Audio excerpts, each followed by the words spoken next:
5월 가정의 달, 오늘은 어버이 주일입니다. 자, 우리 서로 어버이 은혜 감사합니다. 우리 다 같이 어버이고 또 어버이가 되실 텐데 우리 그렇게 서로 축복하고 감사 표현하겠습니다. 자, 멀리 계셔도 한 번씩 쭉 눈으로, 자, 시작. 어버이 은혜 감사합니다. 감사합니다. 네.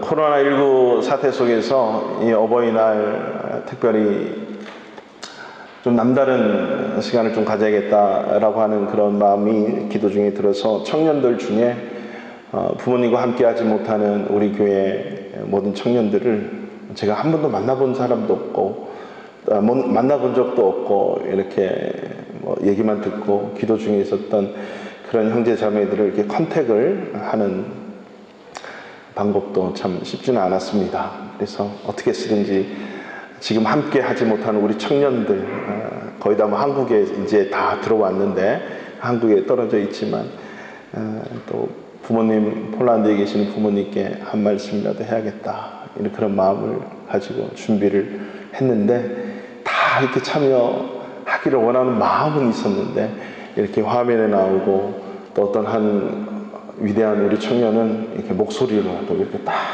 증가하고, 그래서 그 마음만큼은 여러분 꼭 우리 부모님 향한 마음만큼은 우리가 생각하는 것 이상이다라고 꼭 귀하게 꼭 받아주시고 생각해 주시고, 오늘 집에 돌아가시면 제가 이제 영상을 다 보내드릴 텐데 개인으로 꼭 더 큰 표현과 고백 꼭 해주시기 바랍니다. 꼭 해주세요. 그리고 제가 연락처를 알았기 때문에 다 확인할 거예요. 부모님이 연락 왔든가 이렇게. 그러니까 여러분 오늘 화면에 나오신 분이나 안 나오신 우리 청년들 다 같은 마음이 있어요. 그리고 꼭 표현하고 고백할 수 있는 그런 좀 은혜의 시간이 됐으면 좋겠습니다. 그래서 청년들이 올해는 또 코로나19 이런 어떤 감염 때문에 또 조심하느라, 오늘 서로 신뢰하고 믿지만은 조심하느라 꽃도 이렇게 꽂지 않고, 요거는 특별히 만들어서 제가 이렇게 해야 되는데 못하고, 우리 다 이렇게 정말 멋진 꽃을 이렇게 준비를 해가지고 우리 청년들이 만들어서 그 특송 만들고 영상 편집하고, 우리 청년들이 있는 청년들이 정말 수고 많이 했습니다. 너무 감사합니다. 지난 5월 8일 어버이날 맞이해서 우리 부모님들께 두둑히 다 챙겨 드리셨죠? 양가 부모님에게 두둑히 어버이날은 특별히 남다른 마음 가지고 두둑하게 양가 부모님께 챙겨 드려야 돼요. 그런 표현들이 1년에 한 번 표현들이 꼭 있었으면 좋겠고요. 만약에 정말 방송 보시는 분들 중에도 못하셨다면 이번 주에라도 꼭 해보세요. 놀라운 일이 생겨요. 평소 때보다도 더 공을 하나 더 붙이든지 배를 하든지 해서 양가 부모님께 꼭 표현할 수 있는 그런 은혜가 좀 있었으면 좋겠습니다. 왜냐하면 모든 인간은요, 이 땅에 태어난 모든 인간은 부모 없이 태어난 사람이 한 명도 없습니다. 그리고 대부분 거의 다 우리는 부모가 또 됩니다. 물론 부모가 안 되는 사람도 있고 또 못 되는 사람도 있지요. 중요한 건 지금 이 순간 우리는 누구나 부모님, 그러니까 아버지, 어머니로부터 태어났고 이렇게 살고 있다라는 것, 이거 하나는, 그래서 오늘 반복적으로 이렇게 또 공통적으로 고백하는 우리 자녀들의 고백이 뭐냐면, 낳아주셔서 감사합니다. 낳아주셔서. 지난 주일 어린이 주일이었고 마땅히 행할 길을 가르치자, 그래서 우리 인간의 죄성, 본질, 인간의 본질, 죄성에 대해서 우리가 말씀을 로마서를 통해서 좀 봤습니다. 코로나19 사태를 우리가 좀 보내면서요, 우리는 더욱더 좀 본질로 좀 돌아가서 본질에 관해서 좀 생각을 해보셔야 됩니다. 인간의 본질, 나의 본질, 내가 또 섬기고 있는 신앙의 본질, 믿음의 본질이 뭔가, 인생의 본질이 뭔가라고 하는 거죠. 그러면 내가 예배를 왜 드려야 되고, 왜 믿음 생활을 해야 되고, 믿음이 뭔가, 또 우리가 교회 생활 잘해야 된다고 하는데 교회가 뭔가, 인생이 뭔가, 그 내가 왜 사는지에 관련된, 그리고 내가 믿고 섬기는 그 하나님이 내 인생의 필요 조건인지, 아니면 충분 조건인지, 아니면 기브 앤 테이크의 그러한 하나님인지, 우리는 내가 믿는 이 하나님 예수님에 대해서도 신중하게 심각하게 생각해 보아야 되죠. 성경적 가정의 회복이라는 것은 많은 가정의 스타일이 있는데, 이런 가정 저런 가정 뭐 있는데, 그 중에 하나 우리는 성경을 따릅니다 라고 하는 그런 이슈나 운동이 아니라고 하는 것입니다. 성경적 가정, 이 가정에 대한 가치관, 가정에 대한 이 자체가, 이 세계관 자체가 변화되는 거죠. 가정을 어떻게 보는 것인가 라고 하는 것입니다. 이 가정을 바라보는 관점 자체가 성경적으로, 성경으로 변화되는 것. 그리고 가정의 본질로 돌아가서, 왜 내가 결혼하고 부모가 되고 엄마 아빠가 되고 자녀를 낳고 이 가정이 여기가 되는가 라고 하는 이 성경적 가치, 성경적 세계관에 근거한 가정. 그래서 늘 가정이 소중한데 1년에 5월달 한 달만큼은 이 성경적 가정으로 돌아가자, 이 성경적 가정이 우리 가정에 세워질 수 있도록 몸부림치고 그 본질을 한번 찾아가 보자라고 하는 거죠. 여러분, 예를 들면 우리가 인터넷 문화에 있어서 늘 스마트폰에 우리는 많은 이제 인터넷 문화를 가지고 있어요. 컴퓨터에 들어가면 포털 사이트가 있어요. 우리나라의 대표적인 것은 뭐 구글 사용하시는 분들도 있지만 다음이나 이렇게 네이버, 이런데 여러분 딱 들어가면 처음에 뜨는 장면이 뭐가 나옵니까? 물론 뭐 레이아웃을 어떻게 하느냐에 따라 다르겠지만, 이렇게 보면 정치, 경제, 생활, 문화, 뭐 또 무슨 뭐 사전부터 해가지고 또 여러 가지 우리 삶의 관심 분야를, 부동산이니 투자니 뭐 주식이니 쫙 나타나 있잖아요. 거기에 문화라고 클릭해서 들어가면, 생활 문화 들어가면, 그 밑에 쭉 내려가면 네이버 같은 경우, 다음 같은 경우 종교란이 딱 있어요. 그 종교 들어가면 많은 종교가 있고 기독교에 관련된 그 사이트가 있습니다. 그러니까 이 종교라고 하는, 우리 기독교라고 하는 것은 많은 인생의 생활 속에서 가장 하부 구조 밑에 한 브랜치로 이 종교 기독교가 있단 말이죠. 여러분 어떻게 생각하세요? 예수 믿는 우리 크리스찬들은 그게 아니에요. 이 기독교가 딱 키면 기독교 말씀이 쫙 나와서 그 말씀 안에 정치가 있고, 말씀 안에 생활이 있고, 경제가 있고, 교육이 있고, 우리가 취미가 있고, 여행이 있고, 말씀 안에 이 모든 삶의 포탈 다 들어있는 거예요. 그 말씀으로, 성경으로 정치를 보고, 경제를 보고, 코로나를 보고, 돈을 보고, 교육을 보고, 부동산을 보고, 주식을 보고, 여행을 보고, 성경이라고 하는 가치관 속에서 모든 것을 볼 수 있는 자가 크리스찬. 이 가치관과 세계관이 바뀌지 않으면 우리 크리스찬은 예수 믿는다 해도 늘 정치에, 사회에, 경제에, 문화에, 교육에 지배받고 다스리고, 종교 그러면 필요 조건으로 클릭해서 맨 나중에 들어가는 관심 분야로 될 수밖에 없어요. 여러분, 우리 인생이 그렇다는 거죠. 성경적 가정은 그렇지가 않습니다. 우리 기독교 성경이라고 하는 것은 성경을 통해서 정치를 보는 것이고, 성경을 통해서 경제를 보는 것이고, 성경을 통해서 인생을 보는 것, 이게 기독교적인 세계관입니다. 그래서 성경적 가정이라고 하는 것은 성경에서 말하는 이 가정의 근본, 본질이 뭔가, 성경에서 말하는 가정으로 새롭게 되고 회복되어져야 가정의 본질이 회복하고 진정한 행복, 인간의 나은 삶을 살아갈 수가 있는 것입니다. 오늘 우리가 출애굽기 말씀 중에 한 절을 읽었습니다. 우리가 잘 알듯이 20장에는 이스라엘 백성들이 애굽을 탈출해가지고 시내산 밑에서 하나님의 백성으로 어떻게 살아가야 되는지를 율법을 받게 되는데, 10계명 두 돌판을 받게 돼요. 그래서 한 돌판에는 1계명부터 4계명까지가 쓰여졌고, 또 한 판에는 5계명부터 10계명이 쓰여졌습니다. 근데 사실 이 두 돌판에 제가 지금 말씀드렸던 것처럼 1부터 4, 5부터 10계명 이렇게 쓰여진 것은 성경에 나오지 않아요. 근데 유추를 해보는 거죠. 총 10개니까 하나님 사랑, 이웃 사랑이라고 하는 두 돌판이라고 유추를 할 뿐이죠. 중요한 것은 오늘 내 부모를 공경하라. 그리하면 내 하나님 여호와가 너에게 준 땅에서 내 생명의 길이라 라고 하는 이 계명은 5번째 시작되는 계명이다 라고 하는 거죠. 1부터 4계명까지는 하나님과의 직접적인 관계가 있는 것이고 5부터 10까지는 우리 인간의 삶과 관련된 계명이라고 하는데 그 첫 번째가 인간과 인간대의 첫 번째가 부모 공경이라고 얘기하는 것입니다. 여러분, 부모님께 공경하고 효도하고 하는 이 모든 부모님에 대한 우리 자녀들의 태도, 이것은 정말 세상의 모든 종교가, 그죠?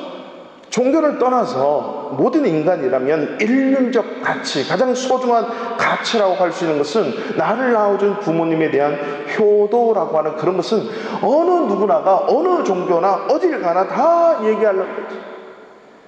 잘 생각해 보셔야 되는 거죠. 우리 하나님이 과연 효도라고 하는 그 차원에서만 우리 부모님에게만 그런 효도라고 하는 차원에서 도덕적이고 윤리적인 수준으로만 말씀하시는 걸까요? 하나님이 우리에게 말씀하시는 것은 그 차원이 다릅니다. 우리 엄마, 아빠, 내 자녀, 이 차원을 넘어서는 거예요. 이것은 내가 수십억의 한 가정이라고 하는 하나의 표본, 하나의 샘플, 하나의 예일 뿐이라고 하는 거지요. 하나님이 과연 이 한 절의 말씀을 통해서 우리들에게 들려주시기를 원하시는 하나님의 마음이 뭔가, 이것이 본질을 찾아가는 것이고, 이 말씀을 통해서 하나님이 왜 이런 말씀을 오늘날 이 시대까지 우리에게 주셨을까? 그것도 10계명 중에 5계명, 그것도 인간과 인간의 사이에서 내 이웃을 내 몸과 같이 사랑하라는 그 계명 중에 첫 번째를 너의 부모를 공경하라라는 것을 주셨을까? 10계명은요, 이 모세오경 전반적인, 그리고 요한계시록까지 부모에 관련된 이 모든 말씀들이 쭉쭉 나와요. 이 5계명은 10계명 외에도 많이 나옵니다. 그 중에도 모트 유마트라고 하는 그 히브리 말이 있어요. 모트 유마트. 이 말은 좀 살벌합니다. 반드시 죽여라. 모트 유마트라고 하는 히브리어가 모트 유마트 법, 이렇게 얘기해요. 반드시 죽이는 유대인의 법이 있어요. 자, 우리 성경 지금 찾으셨죠? 자, 거기서 성경 오른쪽으로 딱 넘어가시면 21장이 딱 나옵니다. 21장 15절 말씀 다 같이 한번 읽어보실까요? 21장 15절입니다. 자, 성경을 가져오실 줄 믿고, 자, 다 같이 한번 읽어보겠습니다.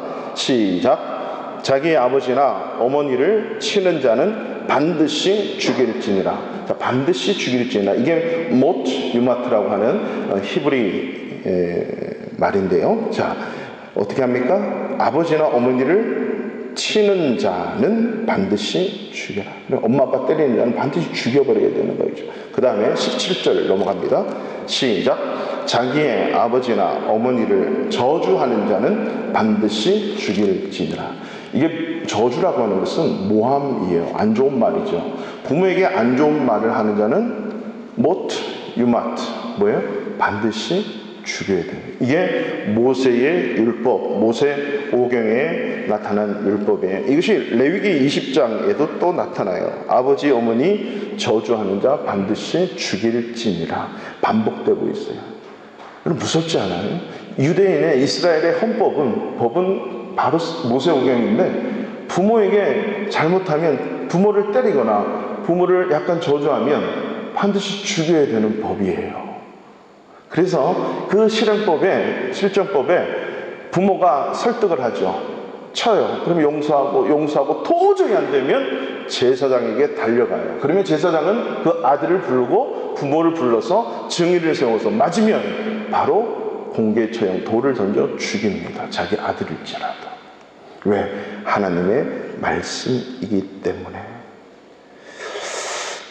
이런 어떤 모트 유마트라고 하는 이 율법, 이것이 바로 오늘 우리가 읽었던 그 5계명, 부모를 공경하라라고 하는 인간에게 허락하신, 즉 오늘 본문은 이스라엘 민족에 허락하신 그 법이다라고 하는 거죠.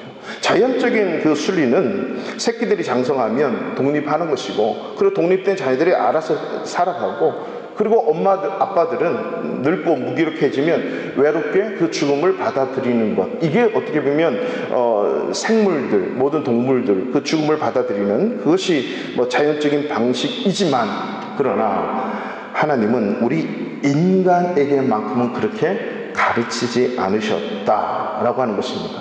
왜? 만물의 영장이고 우리 인간에게 허락하시고 말씀하신 것은 다르기 때문입니다. 다른 동물과는 다릅니다. 차원이 다른 거예요. 그러니까 세상적인 종교와 세상에서 말하는 내 부모를 효도하라는 것과는 오늘 성경에서 말씀하신 것과는 차원이 다른 거예요. 부모한테 욕 한마디 했다고 그래서 하나님이 반드시 죽여야 될 만큼 그 중한 책임을 물어야 되는 이유가 무엇인가 라고 하는 거죠. 왜 이렇게 중요한 건가? 그래서 오늘 본문 한 절의 말씀을 통해서 좀 부모 공경의 본질이 뭔가? 부모 공경의 본질. 첫 번째로는 뭐 많은 것을 말씀을 드릴 수 없습니다. 몇 가지를 우리가 말씀을 통해서 성경 전반적으로 나타난 그 의도와 하나님의 마음을 좀 알아보고 성경에서 말하는 본질이 뭔가. 그 첫 번째가 뭐냐면 뿌리를 찾는 것입니다. 근원입니다. 근원. 내 인간, 나라고 하는 이 인간의 근원이 우리의 부모이기 때문입니다. 그리고 그 부모를 통해서 결국 뿌리를 찾아서 하나님을 찾아가고 알아가는 길이기 때문입니다. 하나님을 찾아가고 하나님을 알아가는 길, 이게 뿌리를 찾고 근원을 찾는 것 아니겠습니까? 내 부모를 공경하라 라고 하는 이 말씀을 통해서 하나님을 찾게 되는 거예요. 우리 인생의 모든 인생의 근본 근원을 찾게 되는 거죠. 어떤 여집사님 한 분이 남편의 구원을 놓고 거의 10년 이상 끊임없이 기도했습니다. 그 남편이 맨날 교회 가냐, 교회 다니는 사람이 그러냐 이러면서 여러 가지 말도 많이 들었겠죠. 근데 수십 년 이렇게 지나서 기도했는데 어느 날 교회를 간다고 확답을 받은 거예요. 수도 없이 확답을 받고 믿었지만 안 간다 이런 경우도 있잖아요. 근데 교회를 간다 그래서 너무 감사해서 정말 이 마음 변화가 이게 또 이렇게 왔다 갔다 하지 않도록 토요일부터 그 한 주간은 얼마나 이렇게 마음 급진해서 남편을 섬기고 주일날 아침에 돼서 이제 예배 시간에 딱 오는데, 그래서 예배 다 이렇게 드리는데 마침 목사님의 그 주일 설교가 뭐냐면 마태복음 1장이에요. 아브라함과 다윗의 자손 예수 그리스도의 세계라 하면서 아담은 누구를 낳고 아브라함은 이삭을 낳고 이삭은 야곱을 낳고 요셉은 예수를 낳는 그 얘기. 그러면서 누가복음 3장으로 가네. 그러면서 예수님의 위 아버지는 요셉이고 요셉의 위는 헬리고 쭉쭉 가서 야곱의 위는 이삭이고 이삭의 위는 아브라함이고, 그러면서 쭉 가가지고 그 위는 에노스요 에노스, 그 위는 셋이요, 그 위는 아담이요, 그 위는 하나님이라. 이 말씀을 쭉 하는데 이 여집사님이 오늘 우리 목사님 왜 저런 설교를 하시지? 산부인과도 아니고 맨날 낳고 족보를 말씀하시고 우리 남편 처음으로 교회 왔는데 은혜는 다 받았다 그러면서 계속 눈치 보면서 예배를 다 마쳤어요. 그리고 남편이 집에 가 있고 아내 집사님은 교회 사역을 다 마치고 이제 저녁 시간이 됐습니다. 집에 가서 평소 때보다 더 많은 맛있는 반찬을 만들어서 차렸는데 이 남편이 아무 말이 없는 거예요. 앉아가지고 후역후역 밥을 먹으면서 여보, 긴장을 한 거죠. 왜요? 나 이제부터 말이야 교회 다닐 거야. 에? 놀란 거지. 그래요? 여보, 어떻게 당신이 교회를 이렇게 가겠다고 결정을 했냐? 이 남편이 40대 중반이 넘어가면서 인생에 대해서 심각하게 생각하던 차에 이 아내의 권유를 듣고 교회 와서 하나님의 말씀을 듣다가 낳고 하는데 내 인생이 어디서부터 왔고 어디로 가야 되고 인생이 뭔지에 대한 고민을 하고 있는 차에 말씀을 듣다가 낳고 하고 그 위에를 생각하기 시작한 거예요. 자기는 이 뭐 조선 이성계, 그죠? 이성계 이게 천주 이씨의 가문이고 그 위에 또 있고 또 있을 텐데 그 쭉 올라가니까 목사님 말씀을 듣고 보니까 내 뿌리, 원뿌리는 하나님으로부터 시작됐구나를 깨닫게 된 거예요. 자존심에 있어서 내 조상 원뿌리가 원수기는 결코 아닐 거야. 단세포에서 무생물에서 단세포가 되고 단세포에서 다세포가 되고 포유류까지 돼가지고 유인원에서 사람이 된다? 이거는 인간의 자존심이 허락하지 않는 거예요. 인간의 뇌의 구조와 단세포 아메바의 구조는 말도 안 되는 그 생각을 하고 있던 차에 과연 인간이란 무엇인가? 그 뿌리가 하나님이 창조하셨다. 하나님이 만드셨구나. 그래서 예수 잘 믿는 신앙 가정이 되었다라고 하는 거죠. 하나님의 부르심은 내 생각과 달라요. 내가 생각하는 그것과는 달라요. 하나님은 어떠한 방식으로 그 사람을 부르실까? 그래서 하나님의 부르심에는 결코 후회하심이 없다고 그랬잖아요. 그러니까 우리는 자꾸 이 사람이 어떻고 이게 어떻고 교회가 어떻고 여기에 초점을 맞추면 안 됩니다. 이 코로나19를 통해서 신천지 때문에 교회가 이미지가 상쇄되고 교회가 교인이 뭐 저러니 왜 인터넷 예배를 드리니 왜 본당 가서 예배를 드리니 우리 바르샤 한인교회 어떤 성도는 어떤 누구라도 이런 말 하지 마십시오. 하나님께 초점이 있어. 하나님이 과연 원하시는 게 뭔가?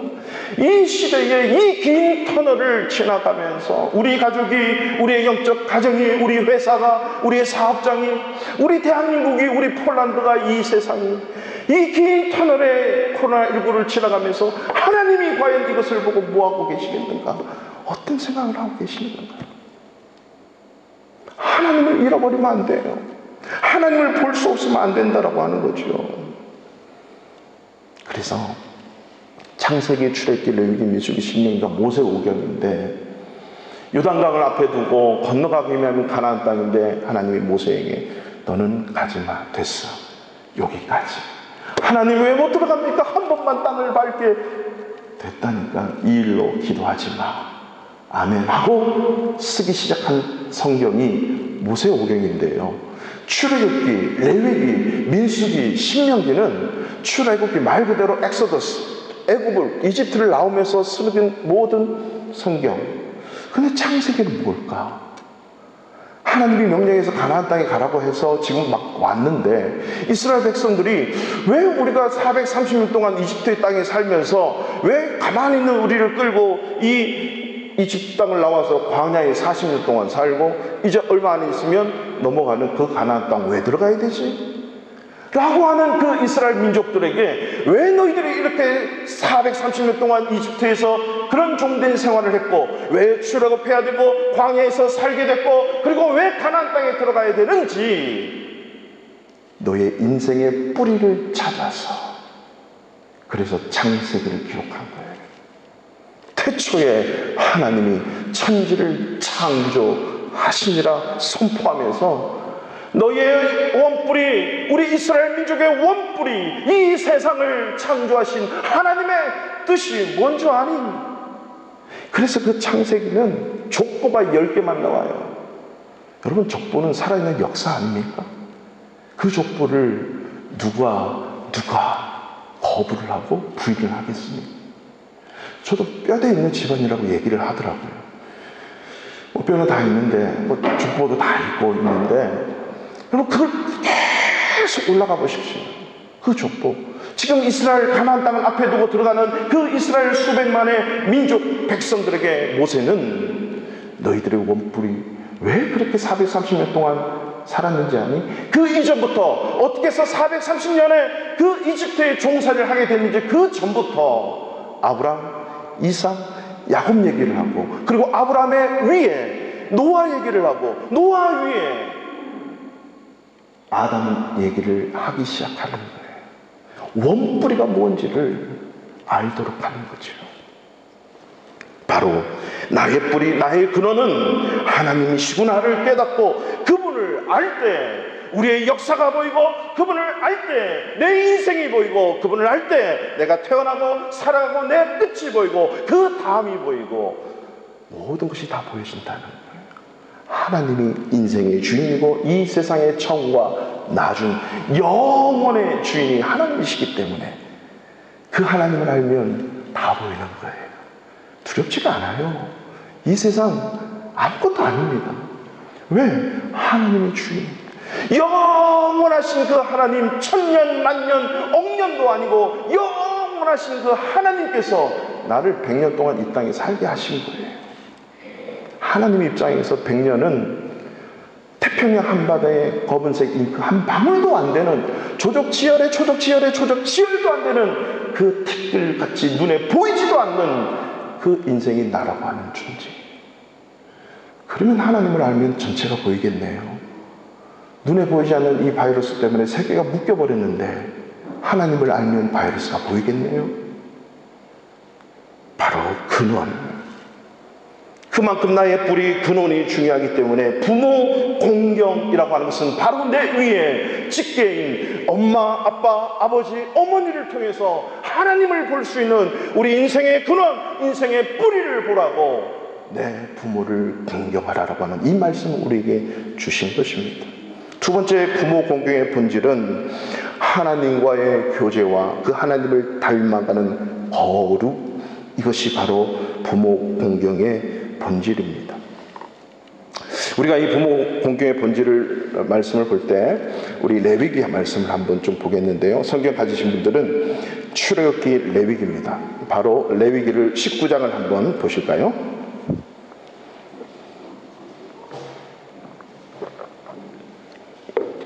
레위기 19장 1절, 2절, 3절까지 우리 한 말씀 한번 보도록 하겠습니다. 레위기 19장 1절, 2절, 3절을 다 같이 읽겠습니다. 여호와께서 모세에게 말씀하여 이르시되 너는 이스라엘 자손의 온 회중에게 말하여 이르라. 너희는 거룩하라. 이는 나 여호와 너희 하나님이 거룩함이라. 너희 각 사람은 부모를 경외하고 나의 안식일을 지키라. 나는 너희의 하나님 여호와이니라. 아멘. 자, 출애굽기하고 레위기하고 좀 다른 점이 있습니다. 출애굽기는 바로 너희들이 어디로 떠나서 어디로 가야 되는지 목적지를 말씀하시면서 이제는 나의 백성으로 어떻게 살아야 되는지 율법을 수여하게 돼요. 그리고 율법 수여와 함께 그 성막이라고 하는 하나님의 인재의 상징인 성막을 어떻게 지어야 되고 그 성막의 역할이 뭔지 말씀해 주세요. 그리고 실제로 텐트라고 하는 성막을 짓게 돼요. 그리고 하나님의 임재와 하나님의 말씀을 주셔서 이스라엘 백성들이 어떻게 인생을 앞으로 살아가야 되는지를 말씀해 주는 게 출애굽기라면, 그에 대한 모든 삶의 구석구석 분야를 실질적으로 그러면 어떻게 사는 것이 율법을 준수하고 하나님의 임재와 하나님 중심으로 살아갈 것인가를 말씀해 놓은 것이 레위기입니다. 이 레위기를 통해서 하나님이 또다시 한번 내 부모를 공경하라라고 하는 그 말씀이 기록이 되어 있는 거죠. 그러면 이 위치에서 왜 부모를 공경하라고 하는 이 말씀을 주셨을까라고 하는 거죠.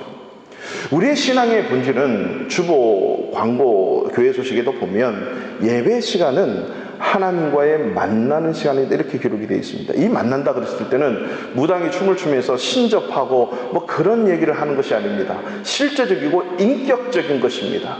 인격적으로 우리에게 이 인간 세상에 성육신하신 예수님을 통해서 말씀하신 그 말씀, 그리고 성령을 주신 그 성령님을 의지해서 인격적으로 주님을 만나 교제하는 것이 예배라고 하는 것입니다. 마치 사랑하는 연인 사이의 교제라고 했을 때 대면하여 대화를 통해서 사랑을 속삭이고 나누듯이 우리가 사랑하는 인간을 사랑하신 하나님, 그리고 내가 사랑하는 하나님과 만나는 그 시간이 바로 예배 시간이라고 하는 개념이죠. 그렇기 때문에 우리 신앙의 본질적인 부분은 하나님을 예배하는 것입니다. 그 예배하는 하나님과 어떻게 교제할 것인가를 설명해 놓은 성경이 레위기입니다. 그래서 한 세 가지로 하나님과 교제를 해야 되는데, 첫 번째는 바로 하나님이 정해주신 제사의 방법대로 하나님을 제사하는 겁니다. 예배하는 겁니다. 내 방식이 아니에요. 하나님의 방식이 있어요. 그래서 피는 어떻게 잡고, 뭐 염소, 그 다음에 양, 비둘기 어떻게 하고, 어디에 모아놓고, 어떤 방식으로 하나님을 섬겨야 되는지 그 제사법, 그걸 통해서 하나님과 교제하는 거죠. 두 번째로는 이 모든 일을 집행하는 자는 대제사장과 제사장들입니다. 이 중보적인 사역을 통해서 대제사장에 따라서 모든 제의적인 의식이 이루어졌어요. 그래서 예수님이 신약에서 대제사장이고 그 예수 그리스도를 믿음으로 하나님께 직접적으로 나가는 은혜를 입었잖아요. 그래서 그 대제사장의 중보적인 사역을 통해서 하나님과 교제합니다. 세 번째로 보면 바로 제사를 드리는 사람, 우리를 얘기하네요. 보통 하나님의 백성들이 거룩한 삶을 통해서 하나님 앞에 나아가는 것이에요. 그래서 우리 레위기 20장에서는 이스라엘 백성들이 하나님을 닮아가야 되는데, 하나님을 닮아가기 위해서는 교제를 해야 돼요. 그 교제하는 방법 중에 하나가 뭐냐면 거룩한 삶을 살아야 되는데, 그 거룩한 삶이 어떻게 이루어져 가고 완성되는가라고 하는 거죠. 2절 보세요. 19장 2절, 레위기 19장 2절. 너는 이스라엘 자손의 온 회중에게 말을 이르라. 너희는 거룩하라. 왜냐하면 나 여호와 너희 하나님이 거룩함이라. 하나님이 거룩하니까 하나님을 섬기는 백성들도 거룩해야 되는데, 바로 3절에서 뭐라고 얘기합니까? 너희 각 사람은 부모를 경외하고 나의 안식일을 지켜라. 나는 너희의 하나님 여호와니라. 하나님이 거룩하기 때문에 너희들이 거룩해야 되는데, 그 거룩의 첫 번째 관문, 이게 뭐예요? 너희 각 사람은 부모를 경외하고, 부모를 경외하는 거예요. 그 다음에 나의 안식일을 지켜라. 여러분, 안식일법도 구약에서 만약에 안식일날 일을 하는 자는 반드시 죽일지. 아마트, 반드시 죽이는 법이에요. 살인하고 도적질하고 강도질하고 거짓말하고 일륜적인 범죄는 동해 상해법이라고, 이에는 이, 눈에는 눈 이러면서 갚으면 돼요. 살인하거나 남을 해코지 하면. 근데 구약시대에 안식일을 어기면, 안식일날 일을 하면 반드시 죽일지. 답이 없어요. 앞뒤 아무것도 없어요. 내 부모를 공경하라. 부모를 저주하거나 부모를 경외하지 않으면 반드시 죽일지. 치거나 그리고 저주하면 죽이라. 안식일도 마찬가지예요. 그러니까 우리가 하나님의 거룩한 삶, 하나님의 원하시는 삶을 살아갈 때 가장 첫 번째 닥쳐지는 그 관계성의 거룩이, 각 사람은 부모를 경외하고 하나님의 나를 지키는 것부터 거룩의 삶이 시작되는 거예요. 여러분, 우리 인생은요, 우리 크리스찬의 삶은 세 가지 예배가 성공해야 진짜 크리스찬입니다. 첫 번째는 회중 예배라고 하는 거예요. 교회라고 하는 이름 속에서 다 드려지는 이 회중 예배, 주일 예배예요. 두 번째는 개인 예배예요. 개인적으로 큐티하시고 혼자 하나님과 만나는 시간들 있죠? 개인 예배예요. 세 번째는 삶의 예배예요. 이 삶의 예배는 우리 아내, 우리 남편, 우리 부모, 우리 자녀, 그리고 회사, 학교, 직장, 모든 삶, 이게 삶의 예배예요. 나는 삶의 예배를 너무 잘 드려. 목사님, 저 전도를 얼마나 열심히 하는지 알아요? 교회 안 나와도 전도는 열심히 해요. 아닙니다. 뭔가 밸런스가 아니에요. 하나님이 원하시는 게 아니에요. 교회 안 나와도 집에서 큐티 생활 열심히 하고 하루에 성경 50장 읽고 기도 2시간씩 합니다. 교회 안 나오고 삶의 예배가 안 돼요. 아닙니다. 여러분, 산발이 아시죠? 산발이는 발이 3개인데 이것이 한쪽이라도 짧거나 길면 문제가 생겨요. 쓰임받지 못하는 거예요. 산발이로서. 각도가 맞고 높이가, 길이가 맞아야 이게 산발이로서의 기능이 있듯이, 우리 참다운 인생은 회중 예배와 개인 예배와 삶의 예배, 이 이것이 구체적으로 그리고 균형과 질서가 잡혀야 인생다운 인생, 인간다운 인간 삶을 살아갈 수가 있어요. 이게 크리스천의 삶이에요. 이게 성경에서 말씀하는 예배의 삶이라고 하는 거지요. 주일 예배는 열심히 나오는데 개인 예배가 없고 삶에 가서 내가 목사인지 내가 집사인지 뭐 내가 크리스찬인지 넌 크리스찬인지 교회 다니는 사람인지 안 다니는 사람이 분간을 못해. 이건 또 아니에요. 난 크리스찬이야. 난 예수 믿는 사람이야. 나는 예수 믿기 때문에 이것을 하지 않습니다. 나는 예수 믿기 때문에 이것을 합니다. 라고 하는 삶의 예배가 내 삶 가운데 일어나야 돼. 이게 진정한 크리스찬의 삶이에요. 이게 성숙해지고 깊어지고 넓어지는 거죠.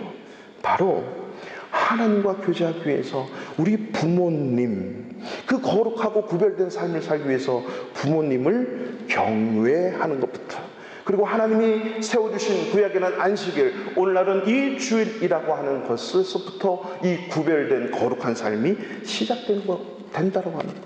이 경외라고 하는 19장 3절에 보면 각 사람은 부모를 경외한다는 이 경외라고 하는 것은 히브리어로 야레이라고 하는 거예요. 야레이, 오베이, 야레이라고 하는 건데, 이 의미는 하나님을 섬긴다, 하나님을 경외한다 할 때 성경에서 사용하는 단어하고 똑같은 거예요.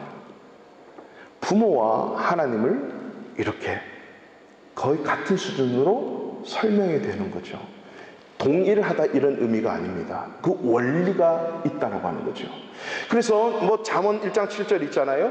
여호와를 경외하는 것이 지식의 근본이다 이렇게 할 때, 여호와를 경외한다 할 때 그 경외한다 야레이가 내 부모를 경외하고 할 때 이 야레이하고 똑같이 쓰여졌어요. 그러니까 하나님을 경외하고 섬기는 것이 부모를 경외하고 섬기는 것으로부터 시작된다라고 하는 거죠. 그리고 우리의 부모를 경외하고 섬기는 것은 하나님을 섬기는 것과 아주 밀접한 관계가 있다라고 하는 것입니다. 세 번째로 부모 공경의 본질, 그것은요, 모든 삶의 측면에서 질서와 권위의 문제라고 하는 것입니다. 권위와 질서, 삶의 모든 측면에서.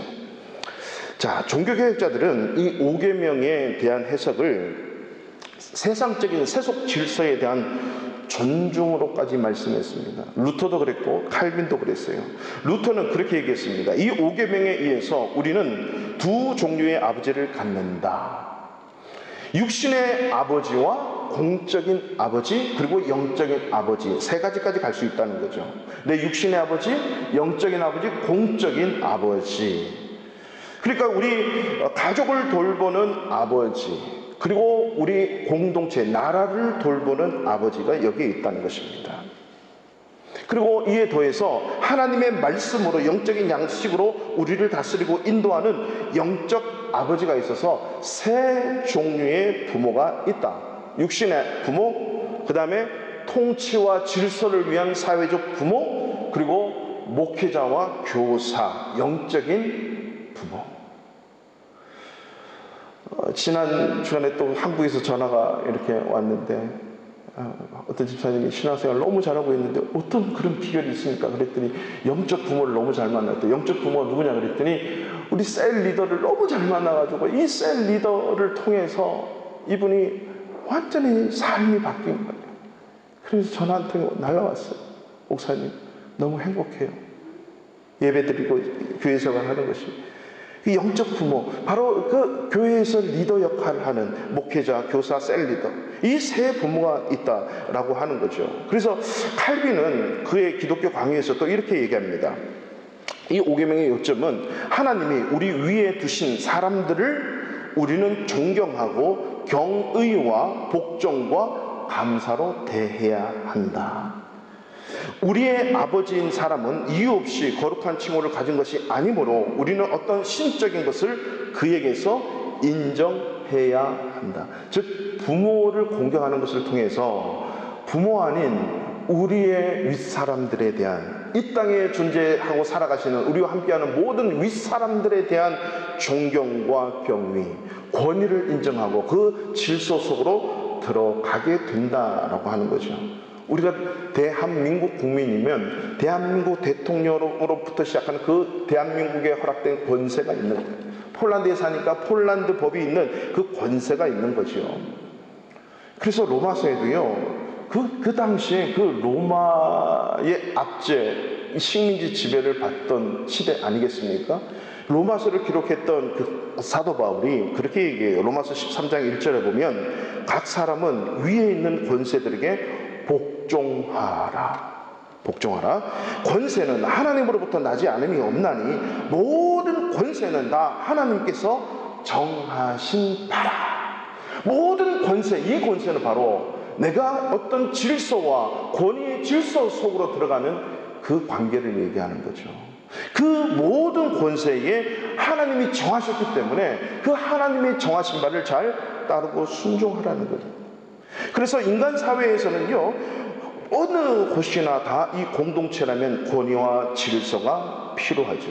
가정에서부터 시작해서 학교 가면 선생님, 학생, 회사 가면 우리 사장님, 그리고 그 질서가 있어요. 교회 오면 목사님들과 비롯해서 우리 교사, 셀 리더, 이런 모든 질서가 있다는 거죠.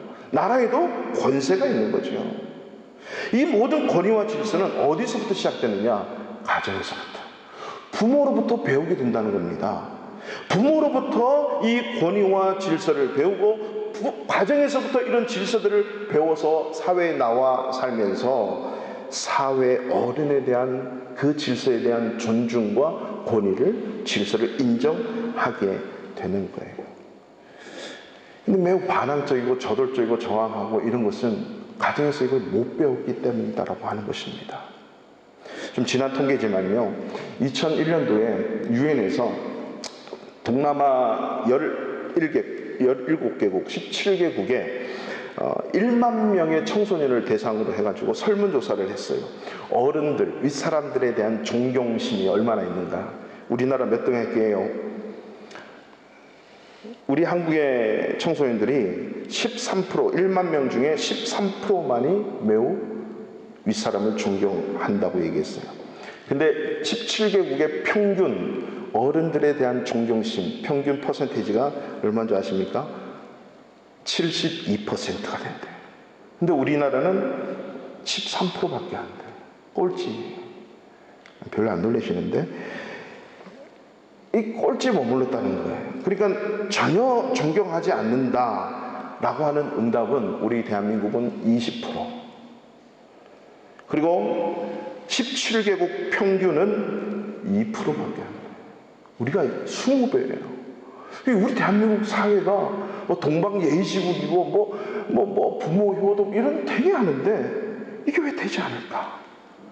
학교가 또 선생님들에 대한 존경심, 연예인들보다 못하죠. 돌보다 더 못한 이 사회에 대한 이 존경심, 이 권위에 대한 인정이 없으면요, 사회가 무질서해져요. 불안해져요. 대통령의 권위가 세워지지 않고, 판사의 권위가 세워지지 않고, 사장님의 권위가 세워지지 않고, 부모의 권위가 세워지지 않고, 어른에 대한 권위가 세워지지 않고, 목회자의 권위가 인정되지 않을 때 어떻게 되겠습니까? 대통령이 다야? 사장이면 다야? 나이만 먹어서 다야? 얼마나? 그렇게 될 수 없는 거죠.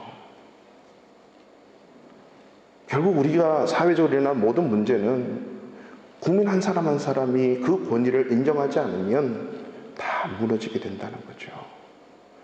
그래서 권위를 배우지 못한다면요, 우리의 영혼도 불안해집니다. 우리의 영혼을 통제할 수 있는 권위가 없어요. 그렇기 때문에 이 모든 문제의 출발은 부모 공경을 통한 제대로 된 권위와 질서를 배우지 못하는 점에서 이 문제들이 다 기인하는 거예요. 가정의 질서가 파괴가 된다. 아빠가 아빠로서, 엄마가 엄마로서, 부모가 부모로, 자녀가 자녀로서 이 질서가 파괴되고 권위가 파괴되면 나라와 사회도 마찬가지겠죠. 하나님은 바로 이 내 부모를 공경하라의 본질은 그 공동체의 질서와 권위 인정을 얘기하는 거예요. 그렇다고 해서 나라와 법에 무조건 순종하는 것은 아닙니다. 복종과 순종, 혹시 순종이라는 책을 읽어보시면 명확하게 기록이 되어 있는데요. 복종하고 순종은 다릅니다. 복종은 자세와 태도를 얘기하는 거예요. 겸손하게 우리 사장님, 회장님 만나러 갈 때, 대통령 만나러 갈 때 함부로 안 가잖아요.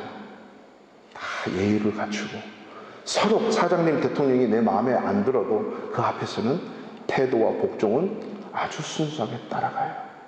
바울이 그랬고 예수님이 그러셨어요. 모든 세상의 권세자들에게 아주 존경심을 드러내셨죠. 예수님은 세례 받으실 필요도 없고 할례 받으실 필요도 없고 대제사장 앞에서 빌라도 앞에서 당당할 수 있지만 그 앞에 죄인 같은 모습으로 설 수밖에 없는 것은 그 권위와 질서를 인정을 하는 거죠. 이게 복종의 태도지만 순종은 아닙니다. 순종은 행위의 문제예요. 대통령이, 사장님이 이거 하십시오. 만약에 불법이라고 생각해 보세요. 왜 불법을 하느냐 하면서 그것을 데모를 할 것이 아니라 대통령님 이것은 아닌 것 같습니다 라고 하는 겸손한 태도로 온유함으로 얘기할 수 있는 것, 이게 순종이라고 하는 거죠. 순종과 복종은 다릅니다. 그래서 사도 바울은 주 안에서 부모를 순종하라. 그 항상 테두리와 이 본질은 말씀을 떠나면 안 되는 거예요. 온유하고 겸손하고 정직하게 윗사람, 윗어른들에 대해서 공경과 존경심으로 거절하고 거부할 거는 할 수 있어요. 내 마음에 안 들다고 해서 그런 태도로 권위와 질서를 무너뜨리는 태도로 해서는 안 되는 거죠. 루터도 원래 자기 아버지가 법학자가 되기를 원했다는 거예요. 근데 루터가 아무리 생각해도 아버지 이건 아닌 것 같습니다. 저는 하나님이 주신 소명이 있고 사명이 있습니다. 그래서 그 길을 가는 거예요. 아버지 말씀에 불순종이지만 그는 불순종이 아니라 복종으로서 아버지를 순종하는 겁니다. 어디 안에서? 주 안에서. 복종은 이루어졌지만 순종이 아닌 거죠. 왜? 그 항상 상위법은 하나님, 말씀의 가치와 말씀의 세계관으로 부모를 존경하고 부모에게 순종하고 경외하기 때문에 바로 하나님을 알고 하나님의 말씀으로 가득 차 있는 우리들은 구별되고 거룩한 삶을 살아갈 수밖에 없어요. 세상의 권위 앞에 복종해야 하고 모든 질서와 권위를 존중해야 되는 것은 하나님이 그렇게 말씀하셨기 때문입니다. 그래서 로마서 13장에 그 피비린내 나는 핍박이 있었던 그 당시에도 세상 권세에게 복종하라 라고 바울이 얘기할 수 있었던 것은 하나님의 말씀이 그렇게 하셨기 때문입니다. 하지만 월권을 하는 경우에는 그 복종은 순종과 부딪히게 되는 것입니다. 그 독일의 심리학자 루이 슈첸헤퍼, 독일 발음은 제가 잘 모르겠습니다. 그 사람이 당신은 어떤 어머니입니까? 이렇게 해서 세상의 부모들에게 특별히 어머니에 대해서 책을 하나 썼습니다. 그 책 쓴 것에 보면 어머님의 유형이 4가지로 나와요. 첫 번째는 권력형 어머니, 두 번째는 자기 도취형 어머니, 세 번째는 희생형 어머니, 네 번째는 애정 결핍형 어머니. 왜냐하면 자녀들과의 많은 관계 속에서 젖을 먹이면서 자녀들과의 많은 관계가 아빠보다는 더했잖아요. 옛날이나 지금도 물론 그렇지만요. 그렇기 때문에 어머니의 관계를 통해서 이 자녀들이 또 다음에 어머니가 되는 자녀들이지 않습니까? 그런 상처가 많다는 거죠. 사실 부모가 되어서 자녀를 사랑하지 않는 경우가 어디 있습니까? 자식을 사랑하지 않는 어머니는 한 명도 없을 거예요. 뭐가 문제냐면 그 자기 마음에 있는 사랑의 표현 방식, 애정의 표현 방식이 자녀들을 어떻게 상처를 주느냐 아니면 올바로 이끄느냐, 부모의 애정 표현 방식이 좀 잘못되는 거죠. 표현이 잘못되는 거죠.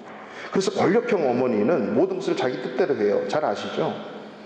그죠? 자녀들의 사생활까지 통제하려고 하고 폭력을 통해서라도 자기의 뜻을 관철시키려는 엄마, 아빠. 이런 속에서 자라면 어떻게 됩니까?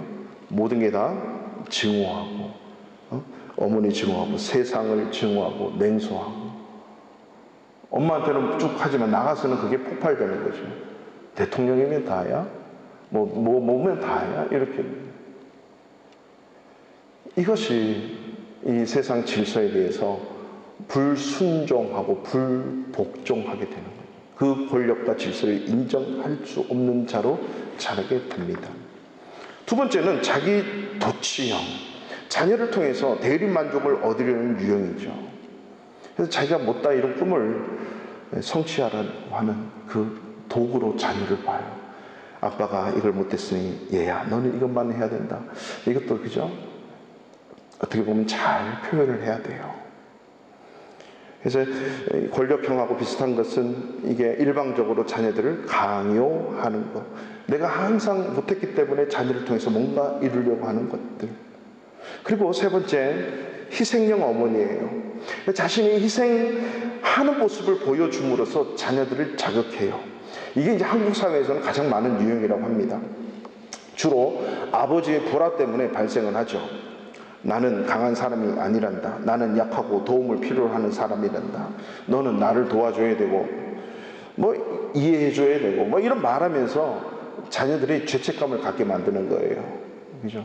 나는 너 키운다고 평생을 쏟았어. 내가 너한테 투자한 게 얼만데 이러면서 어마어마한 무거운 책임과 끊임없는 죄책감의 사이드로 만드는 거예요. 그래서 엄마 실망시키면 안 돼 하는 집에서는 너무 잘하는데 절대 바가지가 안 새는데 나가서는 바가지가 새는 경우가 있고, 집에서는 잘 새는데 나가서는 안 새는 경우가 있고, 집에서도 잘 새고 나가서도 잘 새는 경우가 있고, 집에서도 안 새고 밖에서도 안 새려면 말씀이 바뀌는 거죠. 마지막 네 번째는 애정 결핍병 어머니예요. 차갑고 냉정하고 좀 사랑이 없어요. 사랑 표현이 잘 안 됩니다. 칭찬에 인색하고 감정을 억제를 하죠. 스킨십도 모르고 무관심하고 또 편애합니다. 이 밑에서 자란 자녀들이 어떻게 되겠습니까? 그걸 담게 되는 거죠. 그러니까 우리가 세상에 보면 다 이렇게 편협되고 부족하고 연약한 모습밖에 없다는 거죠. 이것을 어떻게 회복할 수 있습니까? 내 부모를 공경하라고 그 말씀을 주신 하나님만이 이것을 회복하실 수가 있다는 거죠. 그래서 말씀으로 돌아가서 말씀의 그 본질을 우리가 발견하고 알아갔을 때 좋은 부모가 되고 어버이가 될 수 있어요. 다시는 나 같은 어버이가 이 세상에 존재하지 않도록 말씀으로 끊어버리고 하나님을 찾아서 하나님의 도우심으로 끊어버리고 새롭게 회복되는 어버이로 살아갈 수 있는 것, 말씀 외에는 없는 거죠. 그래서 에베소서 6장 4절 보면 아비들아 너희 자녀를 노엽게 하지 말고 오직 주의 교훈과 훈계로 양육하라 라고 얘기를 한 거예요. 그렇기 때문에 우리가 부모님에 대해서 이 권위와 질서를 배우지 못하면 늘 반항하고 저항하고 모든 것이 탐탁지 않고 자기 마음에 들 때만 모든 것이 다 질서와 권위 속으로 자기 유익 때문에 그렇게 할 수밖에 없는 거예요. 그리고 아니면 폭발을 하게 되는 거죠. 마지막 네 번째로 오늘 20장 12절, 출애굽기 20장 12절 다시 한번 읽도록 하겠습니다. 부모 공경의 본질이 하반절에 나와 있습니다. 다 같이 12절 읽습니다. 내 부모를 공경하라. 그리하면 내 하나님 여호와가 너에게 준 땅에서 내 생명이 기르리라. 아멘. 이 신명기 5장 16절에는 이렇게 되어 있습니다. 너는 너희 하나님 여호와께서 명령한 대로 너희 부모를 공경하라. 그리하면 너희 하나님 여호와가 너에게 준 땅에서 너희 생명이 길고 복을 누리리라. 복을 누린다. 이게 처음이 됐어요. 그리고 에베소서에는요 6장 2절에 보면 내 아버지와 어머니를 공경하라. 이것은 약속이 있는 첫 계명이니 이로써 네가 잘 되고 땅에서 장수하리라. 잘 산다는 거예요. 웰빙 한다는 거죠. 이 웰빙은 육체적, 정신적, 영혼적 모든 게 잘 되어야 웰빙이잖아요. 그리고 오래오래 사는 것. 이것이 부모를 공경할 때 이루어지는 거예요. 근데 그 이루어지는 게 하나님이 약속 있는 첫 계명이다. 자, 이제 6계명부터 살인하지 말라, 간음하지 말라, 도둑질하지 마라, 거짓 증거하지 마라, 내 이웃을 탐내지 말라. 이 모든 말씀들을 6계명부터 10계명까지 이룰 수 있는 그 힘이 약속이 있는 첫 계명, 이 내 부모를 공경하라부터 시작하는 거죠. 우리 부모를 공경하면 이 모든 10가지, 이 10계명까지의 모든 계명을 당연히 지켜낼 수 있다라고 하는 거죠. 그러니까 이 땅 위에서 약속이 있다라고 하는 것은 이 5계명을 지킴으로 인해서 이 모든 말씀을 지킬 수 있을 뿐만 아니라 우리의 웰빙, 영육, 혼까지 모든 삶에 잘 되는 은혜가 여기에 있다는 거예요. 부모를 공경하는 것. 그래서 여러분, 부모 공경하자 그러면 어떻게 하는 걸 공경하는 건가? 제가 시간이 다 됐지만요, 구체적인 실천을 몇 가지 제의를 드릴게요. 첫 번째는 핑계를 버려야 돼요. 그러니까 바빠서, 시간이 없어서, 뭐 생각을 못해서, 마음은 늘 있는데, 이제 이런 표현도 우리가 많이 써요, 부모님에게. 저도 마찬가지예요. 제가 이렇게 함으로써 좀 잘해보려고 하는, 아들로서 잘해보려고 하는 그런 마음이 있기 때문이에요. 뭐 군사부 일체 이런 말도 있지 않습니까? 그러니까 임금 스승 아버지의 은혜가 다 같은데 우리가 말로만 그러지 말고 좀 핑계 대지 말고 실천을 해보자는 거죠. 그래서 제가 예전에 한번 이런 말씀 은혜 받고요, 요즘도 잘해야 되는데 예전에 잘한 것은 아무튼 아무것도 아니에요. 예전에 한번 그 말씀 듣고 제가 제 어머님하고 헤어져서 이렇게 살잖아요. 그래서 하루에 한 번씩 꼭 전화드리겠다. 새벽에 마치면 꼭 전화를 드려요. 그래서 안부, 이게 3일 딱 드리니까 너무 기뻐하시는 거예요. 그래서 제가 한 달을 했거든요. 한 달 동안 꼭 하겠습니다, 약속을 해요. 한 달 했더니 우리 어머님이 건강해져. 막 식사 더 잘하시고, 뭐 맨날 아프다 그러시다 안 아프다 그러고, 저희 어머니 엔돌핀 막 솟아나는 거예요. 한번 해보세요. 하루도 빠짐없이 시간 정해놓고 알람을 딱 정해놓고 부모님 전화 이렇게 해가지고 단 10초라도 진지 드셨습니까? 어디 놀러 안 갔습니까? 이렇게라도 꼭 하면요, 나도 달라지고 부모가 달라져. 저도 이제 한번 해봐야겠어요. 이렇게 제가 선포를 했으니까 저도 지켜야지. 핑계 대지 말고, 시간 없는 거 다 알고 바쁜 거 다 알잖아요. 실천해보자는 거죠. 부모가 안 계시는 분은 자녀에게 해보세요. 자녀에게. 두 번째는 죄인이고 불효자다라고 하는 것을 인정해야 됩니다. 우리는 뼛속부터 죄인임을 알아야 돼요. 그래, 아까 제가 말씀드린 그 어머니 형, 우리 안에 다 있어요. 누구에게나 다 있어요. 완벽하지 못해요. 그렇기 때문에 뭐 불효자는 웁니다 이런 노래도 만들어냈던 게, 우리 인간이 불완전하기 때문에, 불완전하니까 난 이거밖에 안 돼 이렇게 가는 게 아니고, 그래서 하나님이 명령으로 반드시 죽일 거야. 부모를 공경하라는 거지. 말씀으로, 하나님으로 할 수 있다라고 하는 거죠. 그래서 철저하게 우리는 죄인입니다, 불효자입니다, 인정하고 하나님 앞에 다시 한번 힘없고 다시 하나님의 능력, 말씀의 능력으로 해보자는 거죠. 그래서 가장 부모님에게 효도하는 직접적인 가장 큰 길은 뭐냐면요, 예수 안 믿는 부모 있으면 예수 믿게 해서 영혼 구원을 받게 하셔야 돼요.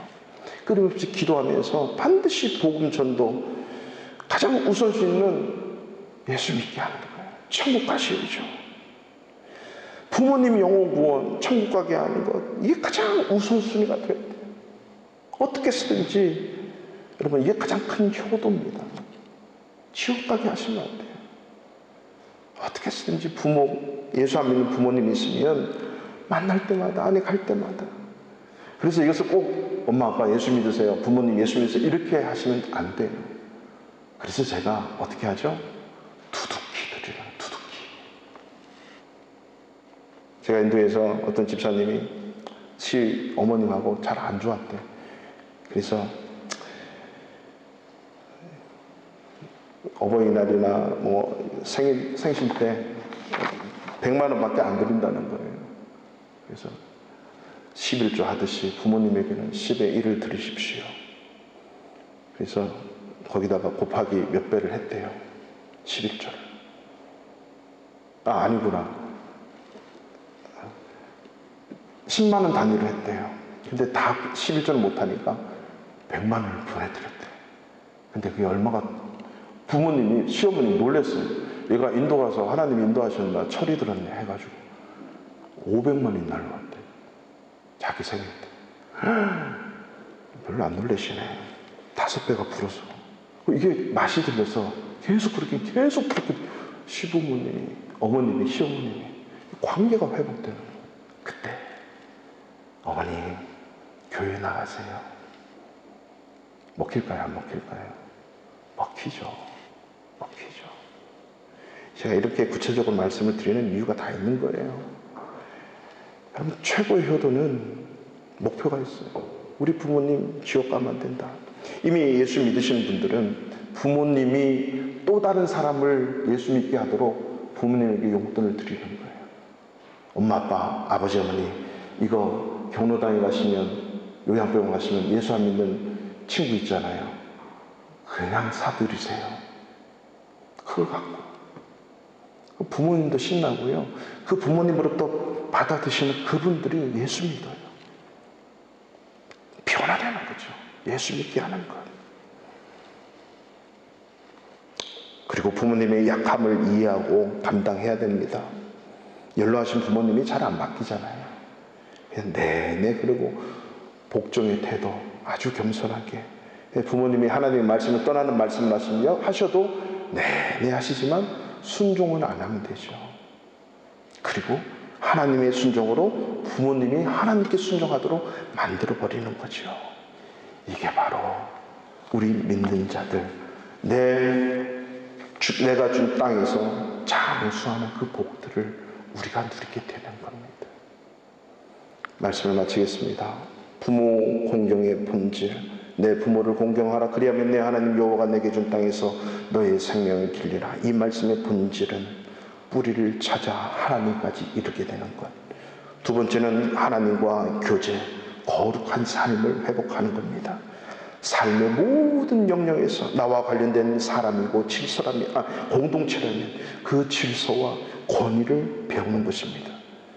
마지막 하나님께서 약속하신 그 첫 계명, 웰빙, 이 땅에서 잘 되는 비결, 그것은 부모를 공경할 때 참된 어버이는요, 또 다른 참된 어버이를 낳습니다.